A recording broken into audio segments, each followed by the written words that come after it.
Well, Chris, it's the moment we've all been waiting for. The season's over. Thank freaking God. I know, Chris, you can finally breathe. I can finally breathe. It's only going to get worse.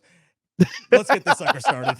The state of North Carolina covers 53,000 square miles.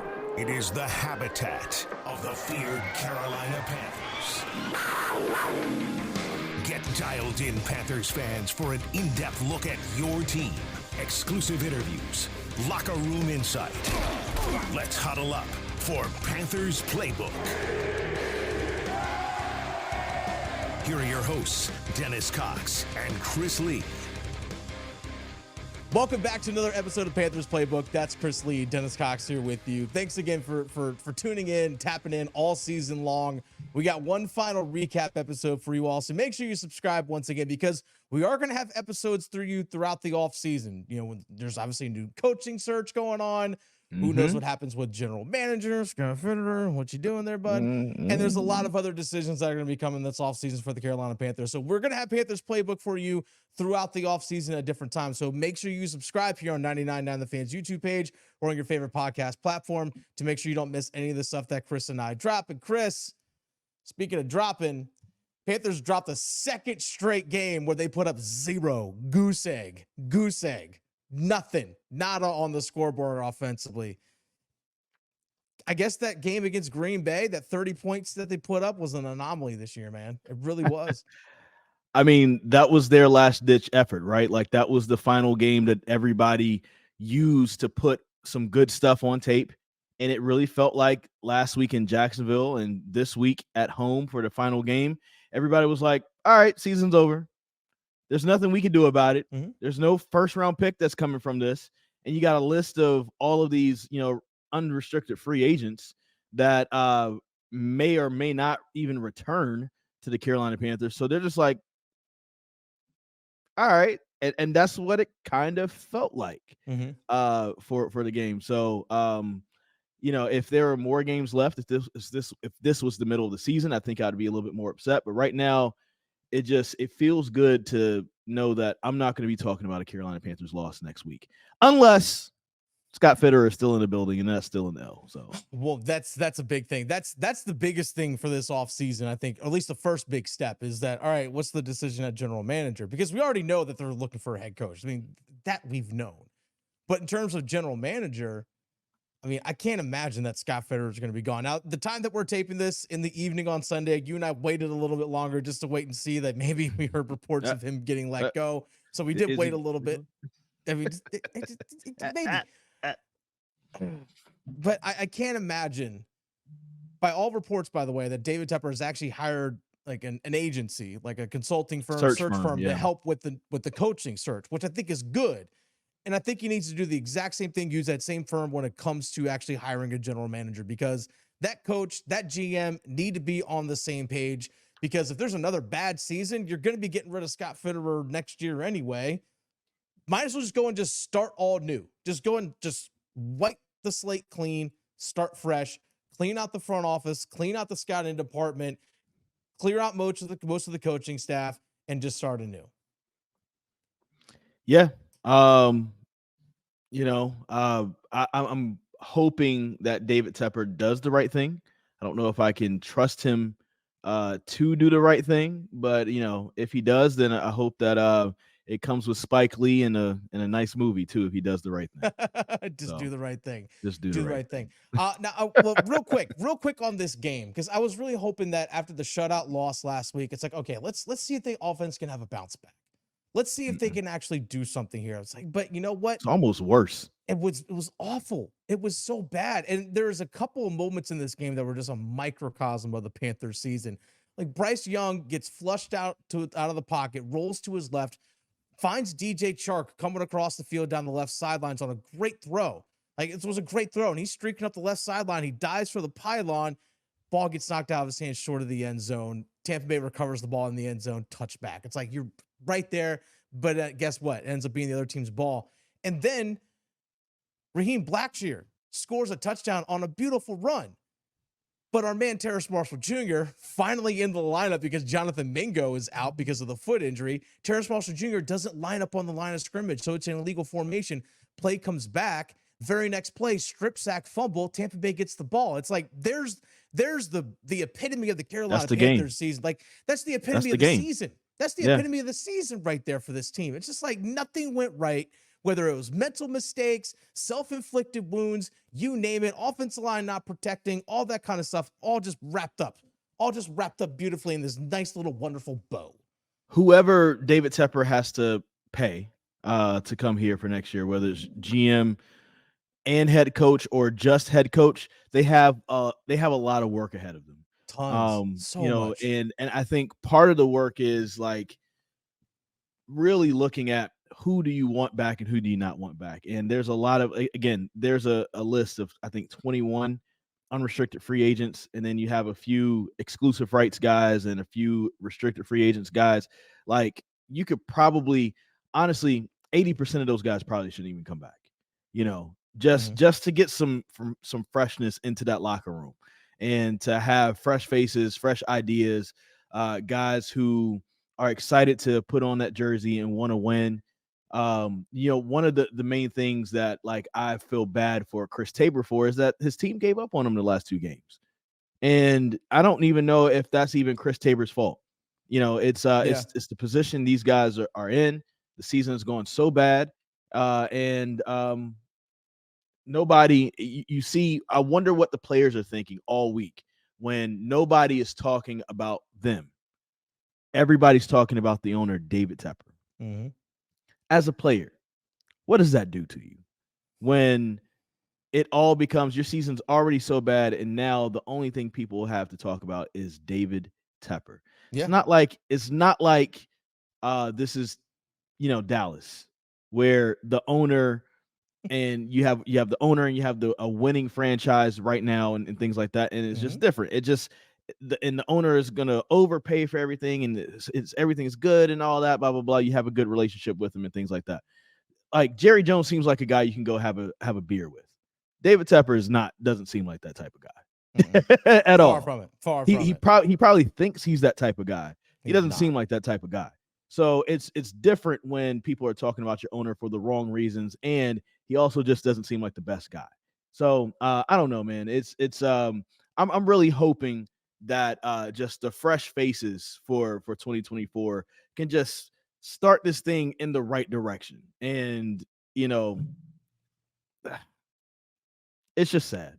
Yeah, it really is sad because just look at you talking about new faces, fresh faces. This team needs at 3 new offensive linemen starting, at least 3. And one of them might be moving Icky Ekwonu inside the guard. Like, I'm sorry, like that's the thing. Like, they might need a new left tackle if you move Icky into guard. They still need a new center, in my opinion, because Bozeman was below average this season. The guards were awful this year. Granted, they went through tons of injuries, but they might need 3 new starting offensive linemen. I know Brady Christensen missed the year, pretty much missed the season because of that biceps injury, if I remember correctly. So there's questions about the offensive line. I think they need at least 3 guys that at least can be starting caliber on that offensive line. You still need a couple of starting wide receivers as well. You definitely need starting defensive linemen help alongside Derek Brown. You still need someone that can line up consistently and be a threat opposite of Brian Burns. You still need someone that can line up opposite of J.C. Horn at corner. And you need someone that can step in and actually be ready to play when J.C. Horn actually goes down at corner. Like, there's a lot of big-time problems for this Carolina Panthers teams in terms of roster. It's just... Do you want to go through the list of the unrestricted free agents? I mean, we can go through some of them. It's a long list, like you said, but it's just. I mean, I'll just mention the people that I feel like I would want to stay. Yeah. Obvious one, Brian Burns and Frankie. Oh yeah, Louisville. I mean, you have to. By the way, if you do not bring Brian Burns back, everyone that's worked in that front office the last 2 years should never work in the NFL again, because 2 years in a row, you turned down multiple first-round picks for Brian Burns, and if you don't even at least franchise tag him this upcoming offseason, you should never work in the NFL again. The fact that you turned down multiple first-round picks, and then if you let a guy walk, you should never work in football ever again. I would think that a new contract or a franchise tag would be the 2 top priorities for the Carolina Panthers this offseason. Oh, yeah. And then and the next priority after that would be to try to go ahead and lock in Derek Brown. Yeah. And then after that, get protection and weapons for Bryce Young. Mm-hmm. Now, I'll say this, right? And I don't know if this will be popular, but in the few games that Gabe Jackson's come in for the Panthers, I wouldn't mind him as a depth piece at guard. That's all he is. On the That's offensive fine. line. That's He was decent. You know what I'm saying? Like I wasn't mad at that. So he's of course an unrestricted free agent. Then you get down to the wide receivers. DJ Chark and Laviska Shenault. Laviska can go. Yeah. Sorry. Chark. Sorry. I'm 50-50 on. Bye. I'm 50-50 on him. I'm not. The only reason I'm 50-50 on him is because I can't forget what I saw at training camp. There's something there between him and Bryce. And I don't know if it's the combination, if it's just like maybe Bryce didn't have enough time, the injuries for Chark, or a combination of all of that. And also like the scheme was just bad. And I also remember the good game he had where basically he was the only offensive flash for the Detroit Lions when the Panthers spanked that booty on Christmas Eve in 2022. Chark was like the only thing going for the Lions in that game. And that's one of the reasons why he left a good impression on me. So I'm kind of wondering, Dennis, you get the right person in there, Ben Johnson, who he worked with, right, to come in and put together the right offense. Maybe, just maybe, it works. And I'm also kind of wondering if you, like, I guess you're still going to have Adam Thielen next year. If you take away too many guys, like maybe keep one or two. If you take away too many guys, there's no familiarity, and Bryce is starting all over again, and that concerns me. He's starting all over again because it's going to be a completely different offense. Yeah. That's the thing. I still like there's still certain tendencies depending, even though like a different offense is going to come in. Some guys still have certain tendencies within, certain schemes. So I still would like for him to have some sort of familiarity. So that's why I'm 50-50 on Chark. But here's the thing, like you said, he flashed. Like he flashed in that one game last year. Like he flashed in a couple of games this season. But there's plenty of times where he flashed in the negative this season. Just look at the last couple of weeks. Multiple drop passes this week. Yeah. Loses a ball at the fumble. Like he only flashes at moments. That's the thing. I can't rely on somebody who only flashes and has also been throughout his career hurt constantly. Throughout his career. I do not disagree with you. That's why I said 50-50. I'm sorry. Like, no, let him go. Let him go. That's fine. Let him go. All the defensive ends that are, they can go. Marquise Haynes and Yetur Gross-Matos. Marquise Haynes was hurt this entire season. And I kind of wonder if he is healthy, because this is the first season that he's been like hurt the entire season. If he's healthy, maybe he helps out Brian Burns on the other side. Yetur Gross-Matos, to me, took a step up. But if he's looking for a bunch of money, let him go. You can find another guy like that in the draft. Yeah. But he did impress me this year. To me, he stepped up and he changed his position. Yeah. If he's more of like the rotational guy, like the third guy that can come in and spell, for a couple series here and there. Yeah. I'm like him in that regard, but if the price is right. Then you have guys like Kamu Grugier-Hill, and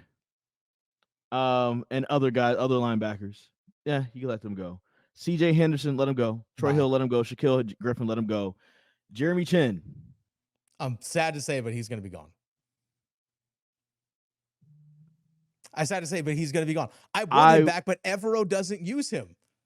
But if a new coach comes in and says, I don't want Evero, and he brings in a defensive coordinator that likes Jeremy Chin, that's a major if. Major if. And then Sam Franklin, I think keep Sam Franklin. Special teamers guy. I like him. I like him on special. Good filling guy too. JJ Jansen. Please bring JJ. You gotta bring JJ back.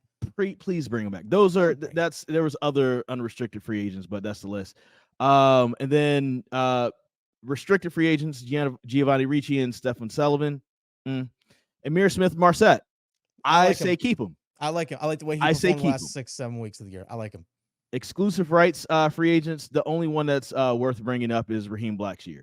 I like him as a return guy and a change of pace guy. Even though he didn't have a good day today, he's a good change of pace third string back. And so, hey, keep that guy around. Yep. But that's it. Everybody else, like literally everybody else, and Bye. even if their contract is not up, maybe you can cut some people. Yeah. Maybe you can trade some people.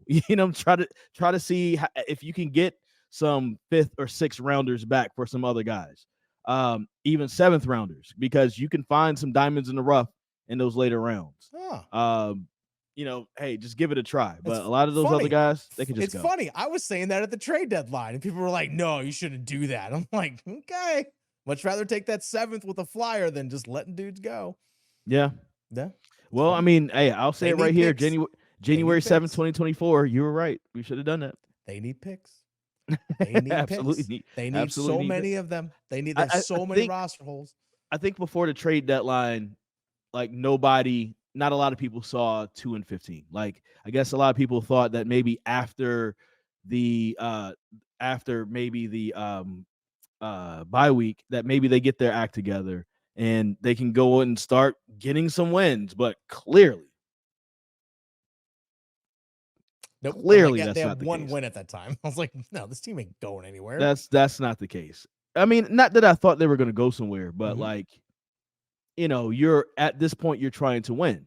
Like at that, like what we're saying right now, you are clearly starting over. And the message from the Carolina Panthers from before, even when they started with Matt Rule, when they started with Frank Reich, we're not tanking. That was their message to us. Oh, yeah. And that's one of the reasons why Panthers fans are upset.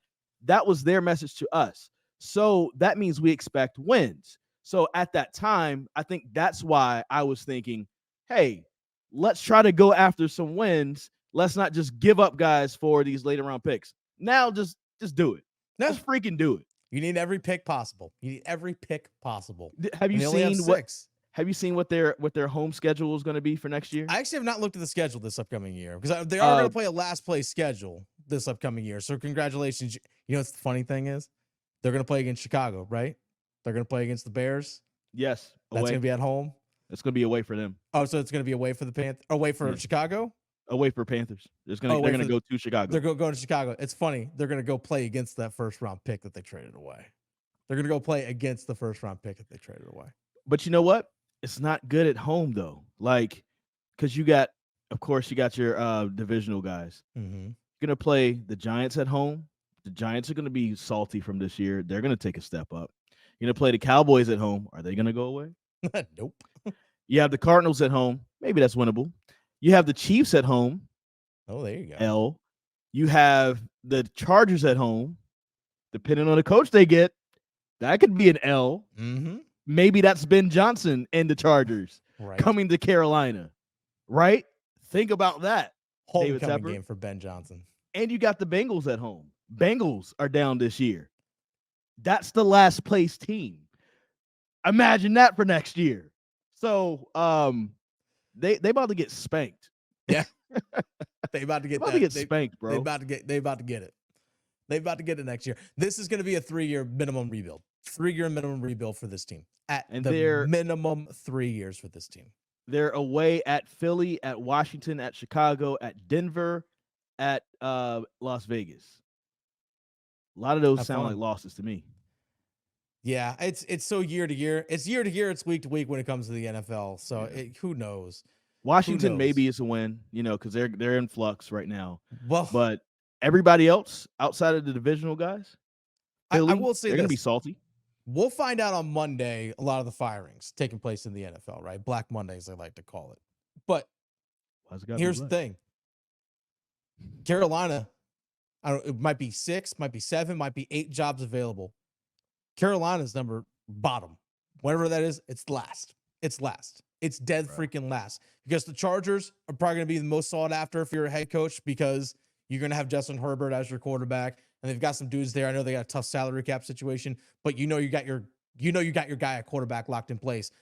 The Commanders, that's the second most attractive. You know why? Because they're going to have the number 2 overall pick, it looks like. Number 2 overall pick, plus they have 2 second-round picks and 2 third-round picks coming up. You could probably draft Drake May as your quarterback, and I get 2 seconds, and I get 2 thirds this upcoming year. I could really start with the core of my team if it's a new head coach there, and you don't have to worry about Dan Snyder as an owner. Guess what? Carolina, you're dead last. Dead freaking last. Terrible roster. No first round pick this year. And you got David Tepper as your owner. Sorry, you're dead last in terms of coaching picks. Dead freaking last. All I know is this offseason is going to be very, very entertaining. Oh, it's going to be more entertaining than it's going to watching be the Panthers. very entertaining. Like, the next 3 months are going to be so entertaining. It's going to be way more entertaining than watching the Panthers offense this season, I can tell you that. Yes, because I also want to see how the Panthers themselves are going to, like, try to spin us. Mm-hmm. How are they going to spin us? You know, with whatever what it is, they I have. ain't buying it. You know, and the best case scenario for the Panthers, you get either Ben Johnson, Steve Wilkes, that ain't happening, or Jim Harbaugh. That's the best case scenario, and I don't think Jim Harbaugh is happening. So you're really placing all your bets on if Ben Johnson wants to come home or not, or does he want to go to LA? And then after that, you need to figure out a way to get some free agent wide receiver in the building and do as best as you can do. You got to spend that money, but you also got to spend money on Brian Burns and Derek Brown too, and possibly Frankie Louvu as well. So they're in a tough position. It's gonna be one interesting offseason, and it might not get any prettier anytime soon. That's all I know. But I will say this: what I do know is we're gonna have another episode for you all this coming Thursday here on Panthers Playbook. Make sure you subscribe wherever you get your podcasts. Make sure you also leave us thoughts in the comment section here below on 99.9 The Fans YouTube page, and subscribe for us as well. Hit that like button. It feels good. And honestly, Chris, this was an awesome year. I mean, we're still putting out episodes, but from the start of this season, yes, till now, I mean, we had nearly 250,000 views here on YouTube, which is awesome. And thanks to you all for watching this and listening to it. Seriously, it's awesome. Thank you guys so much. You guys have been awesome in the comment section, leaving your thoughts. If you disagree with us, that's great. We want to hear your takes on the things that we discuss and on the Panthers. But ultimately, we can all say we want the Panthers to win. We've gone through a lot of pain together. This is not the year or the outcome that we all expected. However, as Dennis said, I echo those sentiments. You guys have been so awesome. And we thank you guys for listening, watching, sharing, talking to us when we're out in public and telling us what you thought was funny about something and like literally spitting back out our lines back out to us and all that. That's really great. And we really appreciate that. So thank you guys so much. And we're not going to leave you hanging. As soon as we get a new head coach, we talking about it. Oh, yeah. As soon as we get a new general manager, we talking about it. Let's be real. Yeah. We need a new one. Let's be honest with you. We'll see you guys on Thursday. Bye, Fitterer. Bye. Bye.